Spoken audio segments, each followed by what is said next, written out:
राधे दोस्तों, स्वागत है आप सबका हमारे चैनल पे, जहां हम करते हैं लड्डू गोपाल के बारे में बहुत सारी समझदारी की बातें।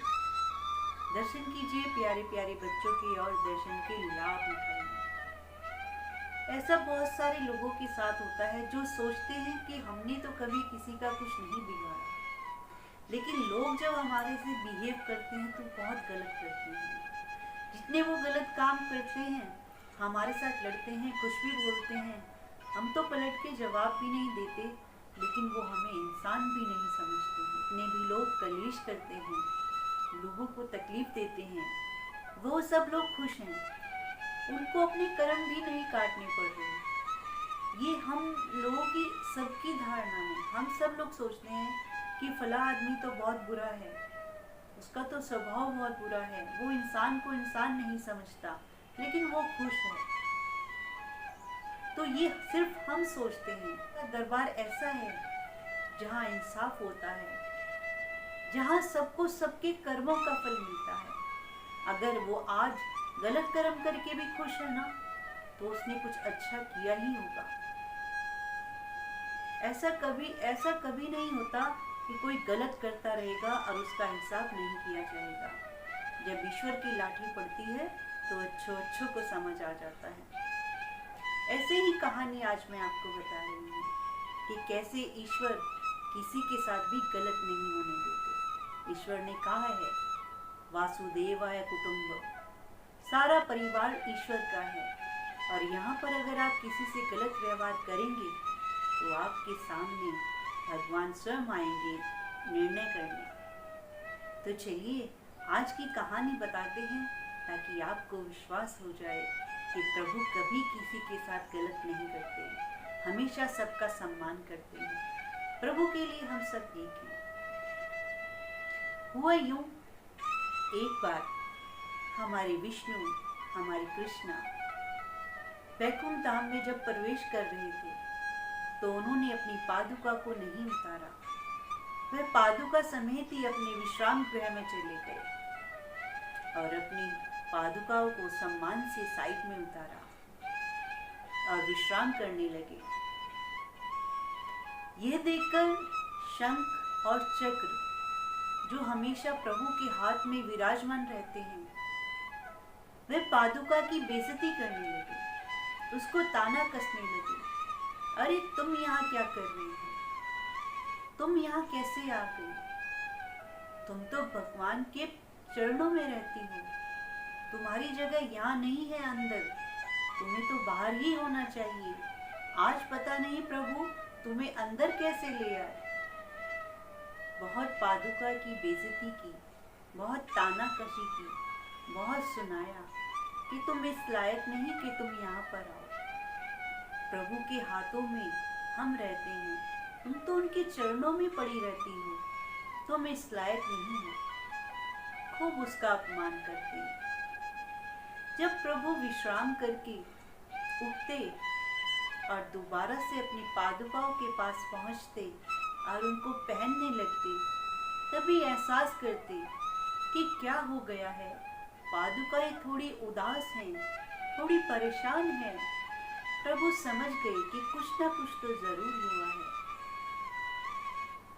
जब पादुका पहनकर बाहर आए और बोले, आज तुम्हें क्या हुआ? आज तुम खुश नहीं लग रही हो, थोड़ी उदास हो, क्या कारण है? तब पादुकाओं ने सारी बात प्रभु को बताई। प्रभु बोले, इतना सब कुछ उन्होंने तुम्हें बोला, तुमने कुछ जवाब दिया? पादुकाएं बोली, नहीं प्रभु, हम में इतनी क्षमता नहीं कि हम किसी को पलटकर जवाब दे दें। आप जानी जाननहार हैं और आपका आदेश हमेशा से यही रहा कि तुम्हें किसी को जवाब देने की जरूरत नहीं, मैं हूं तुम्हारे साथ, तो हम जवाब कैसे दे देते। प्रभु ने जब ये बात सुनी तो पादुकाओं को कहा, जिस शंख और चक्र ने इतना ज्यादा अपमान किया, उन्हीं शंख चक्र को एक दिन तुम्हें अपने सिर पर रखना पड़ेगा। मैं तुम्हें तुम्हारा सम्मान जरूर दिलवाऊंगा। जब मैं श्री राम के रूप में आऊंगा, तब यही शंख और चक्र तुम्हें अपने शीश पर धारण करेंगे। यह बात जब प्रभु ने कही, पादुकाएं मुस्कुराई और खुश हो गई। यही हुआ। फिर हम सब लोग जानते ही हैं, जब श्री विष्णु श्री राम के रूप में अवतार लेकर आए, तब उनको 14 वर्ष का वनवास मिला। उस वनवास में भरत और शत्रुघ्न प्रभु को लेने आए कि प्रभु, आपके बिना राजमहल उदास है, वह आपका ही स्थान है, आप वापस चलो, आपके बिना अयोध्या सूनी है। तब प्रभु श्री राम ने कहा कि मैं अपने पिता का आदेश नहीं टाल सकता, अपने पिता के वचनों को झूठा साबित नहीं कर सकता, इसलिए मैं वापस नहीं आ सकता। तब भरत ने कहा कि जब तक आप नहीं आएंगे, तब तक मैं भी सिंहासन पर नहीं बैठूंगा। अगर आप नहीं चल सकते तो अपनी पादुकाएं दे दो, मैं इनको ही सिंहासन पर बिठाकर, आपका स्वरूप समझकर इनको ही सिंहासन पर बिठाऊंगा। जिन पादुकाओं की शंख और चक्र ने अपमानित किया था, उन्हीं पादुकाओं को सिर पर रखे उन्होंने उनको बहुत सम्मान दिया। उन्हीं के द्वारा पूरा राज्य चला। 14 वर्ष जब तक श्री राम वापस नहीं आए, उनकी पादुकाएं ही सिंहासन पर विराजमान थी। प्रभु कभी किसी के साथ गलत नहीं करते। हमेशा हमने सुना है, दीवारों पर लिखा हुआ पढ़ा है, हमेशा प्रभु का एक ही उपदेश होता है कि तू किसी को पलटकर जवाब मत दे, तेरा जवाब देने के लिए मैं स्वयं आऊंगा। दुनिया आपका जितना मर्जी अपमान करे, कुछ भी बोले, आप बोलने दो। अगर आप प्रभु के भक्त हैं तो प्रभु स्वयं आएंगे आपको सम्मान दिलाने। बहुत मुश्किल काम है कि कोई आपको 4 बातें सुना दे और आप चुप बैठ जाएं। लेकिन अगर आप भक्ति में हैं, आप किसी को पलटकर जवाब देंगे तो आप अपनी ही शांति भंग कर देंगे। होता है ऐसे ही। अगर आप पूरा दिन भक्ति करते हैं, किसी से बहस हो गई और फिर आप सारा दिन उस बहस में पड़े रहते हैं, आपकी भक्ति भी छूट जाती है, आपका मन भी उदास हो जाता है। प्रभु के लिए पूरी प्रकृति एक जैसी है।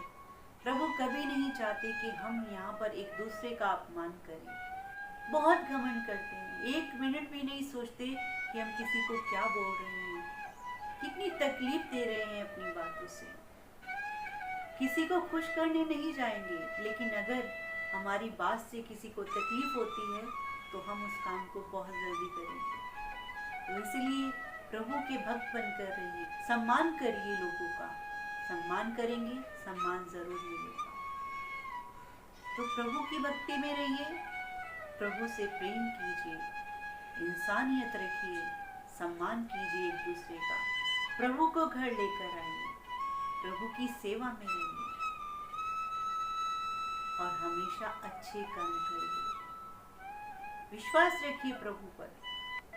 जब घर लाएंगे, सेवा करेंगे, खुद से ही सारा परिवर्तन होना शुरू हो जाएगा। प्रभु के नाम में ही बहुत पावर है। तो प्रभु जब सामने होंगे तो उनका नाम उच्चारण करना आसान हो जाएगा, उनकी भक्ति करना आसान हो जाएगा।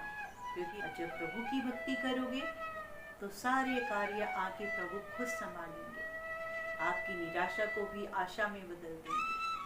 इतना प्रभाव है प्रभु की भक्ति का। तो लड्डू गोपाल को घर लेकर आइए, सेवा कीजिए, नाम जाप कीजिए, अपनी जिंदगी को सुंदर बनाइए। हमेशा कहती हूँ, विश्वास करिए। तो चलिए मिलेंगे अगली वीडियो में। तब तक के लिए राधे राधे, जय श्री कृष्णा, जय श्री श्याम।